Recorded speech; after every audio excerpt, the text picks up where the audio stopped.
Halo semuanya, selamat datang kembali di channel ini. Jumpa lagi dengan saya Vicky Himpong. Semoga kalian semuanya selalu dalam keadaan yang sehat. Kita akan sekarang untuk membahas atau menampilkan cuplikan-cuplikan video berita politik yang terupdate kepada kalian semua.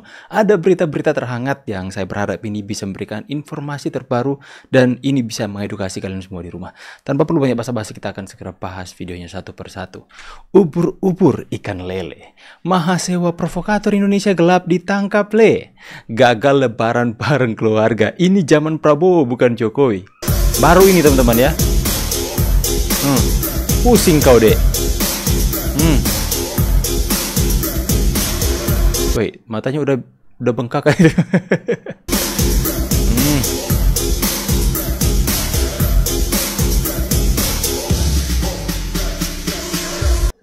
Sampai lemas dia teman-teman ya. Mungkin udah diberikan pelajaran dikit sama bapak polisinya ya.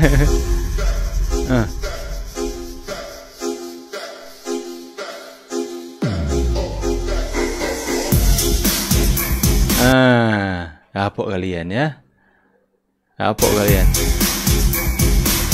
Tinggal kita menunggu Rocky Gerung itu pakai kaos orange teman-teman ya. Lemas dia. Lemas. Rasain kau ya.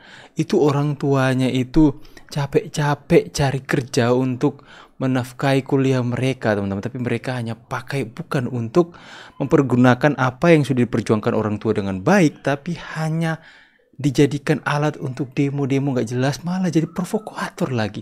Ditangkap kan. Selamat, Anda akan lebaran di Hotel Prodeo.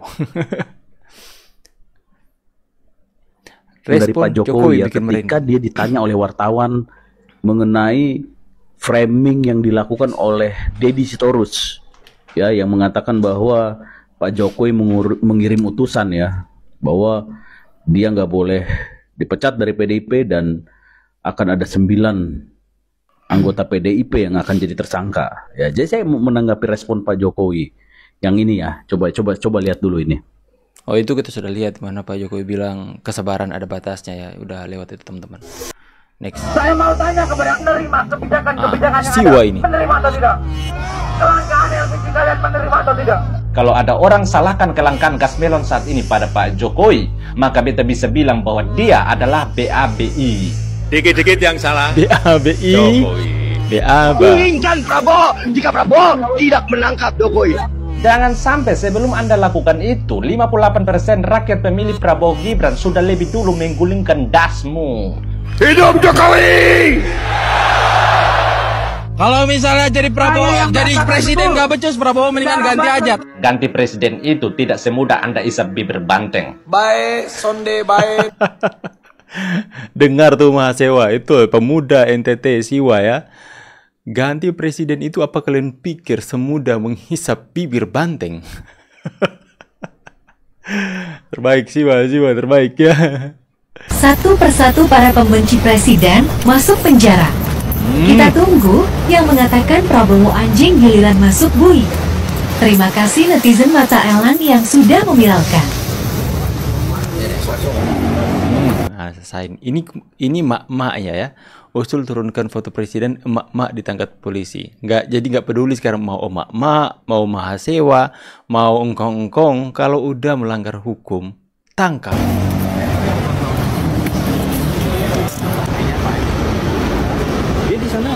Polisi menyita sejumlah barang bukti seperti HP dan tulisannya di akun Facebook.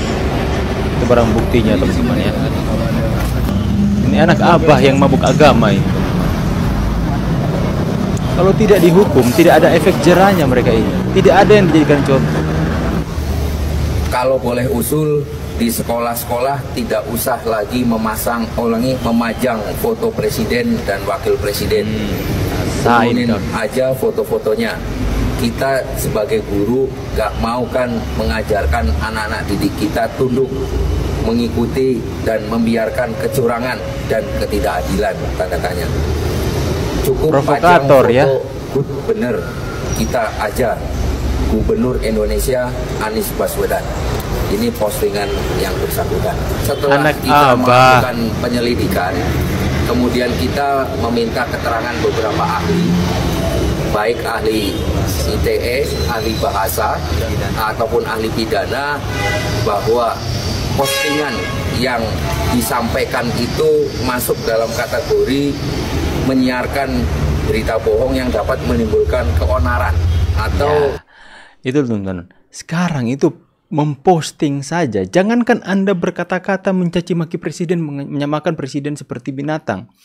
Jangankan berkata-kata seperti itu, menulis saja di postingan sosial media kalian yang dimana isinya adalah menyebarkan berita bohong yang dimana itu bisa menyebabkan kekacauan, keonaran, bisa ditangkap.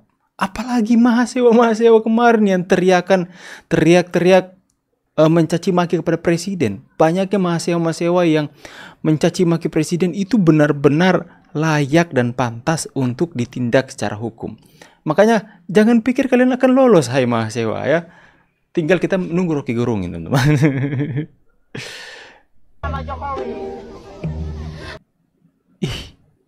Digeletikin loh. Beginilah cara mak-mak berdemo. Ia hanyalah mak-mak wanita ia malah menggelitik aparat. Makanya tidak aneh keseharian sukanya demo. Tak ubahnya hanyalah wanita tanpa punya rasa malu dengan tingkah lakumu, Bu. Wanita keji gitu. Diculik-culik Pak polisinya. Bu, Pak polisi itu punya istri di rumah, Bu. Gak sopan sekali. Astaga. Astaga, digelitikin loh. Usil tangannya itu jahil ya. Prabowo menantang maut. Head to head lawan gembong mafia minyak. 20 tahun persekongkolan gembong minyak mencengkram industri minyak bangsa dengan tangan besi. Riza Khalid dalang dari huru hara migas, membuat hukum seolah sujud di hadapannya. Namun Presiden seolah Riza Khalid seolah sujud di hadapannya. Riza Khalid hukum seolah sujud di hadapannya katanya. Mafia migas, teman-teman. Itu kalian percaya nggak bahwa Riza Khalid itu adalah donatur Abah Anies Baswedan ya? Makanya Pak Prabowo itu dalam demonya dia mengatakan bahwa saya tidak takut kepada mafia. Saya melihat Pak Prabowo itu, saya percaya tidak ada api kalau nggak ada asap. Saya percaya Pak Prabowo mengatakan saya tidak takut kepada mafia. Itu kalau Pak Prabowo tidak mendapatkan ancaman dari para mafia ini.